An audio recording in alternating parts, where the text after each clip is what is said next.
নমস্কার বন্ধুরা, মুখার্জি রান্না চ্যানেলে আপনাদের সবাইকে স্বাগত জানাই।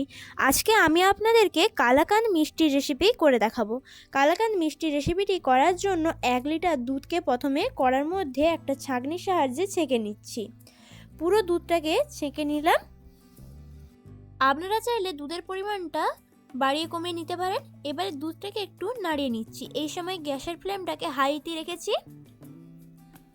দুধটা ভালোভাবে ফুটে গেলে এর মধ্যে ভিনিগার দিয়ে দিচ্ছি। ভিনিগারটা একেবারে দিচ্ছি না, ভিনিগার আর তার সঙ্গে একটু জল মিশিয়ে দিচ্ছি।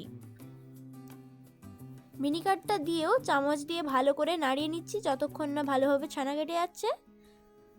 দেখুন ছানাটা ভালোভাবে কেটে গিয়েছে।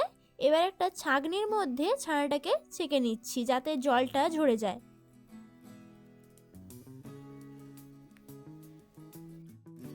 পুরো ছানাটাকে ছাঁকনির মধ্যে ছেঁকে নেব। আপনারা চাইলে কোনো কাপড়ের সাহায্যেও ছেঁকে নিতে পারেন। আমি এইভাবে ছাঁকনির সাহায্যে ছেঁকে নিচ্ছি।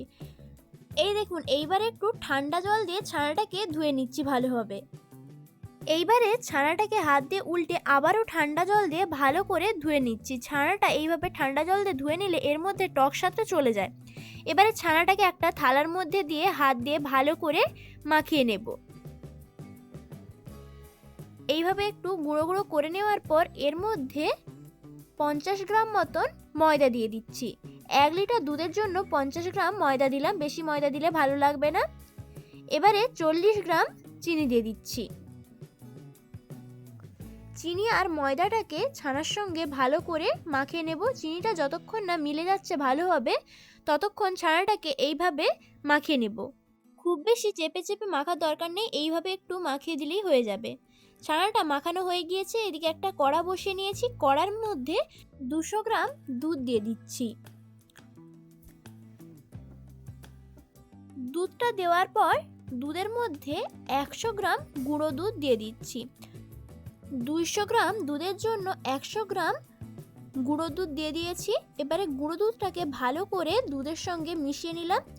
মেশানো হয়ে গেলে এখানে আবারও 40 গ্রাম চিনি দিয়ে দিচ্ছি। আপনারা চিনিটা পরিমাণ মতন দিবেন, যতটা মিষ্টি খেতে চান ততটাই চিনি দিবেন। আমি একটু কম করে দিয়েছি কারণ কালাকাঁদ একটু কম মিষ্টি হয়।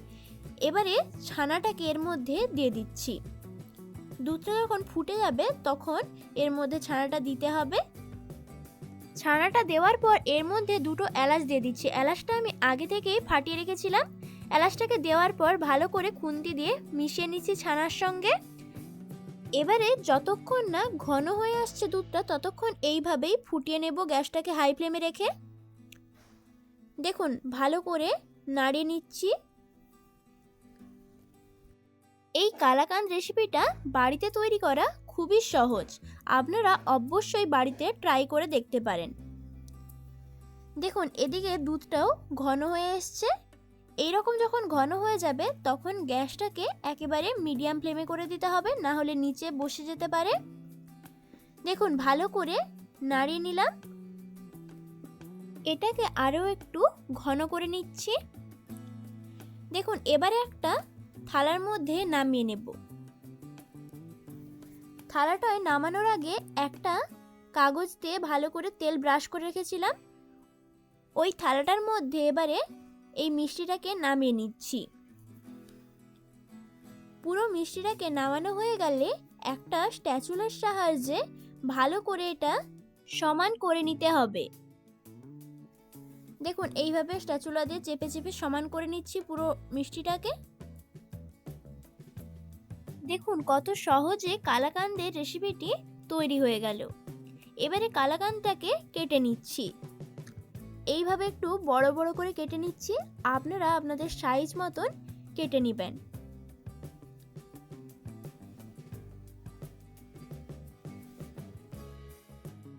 দেখুন এইখান থেকে 12 পিস কালাকাঁদ তৈরি করে নিয়েছি।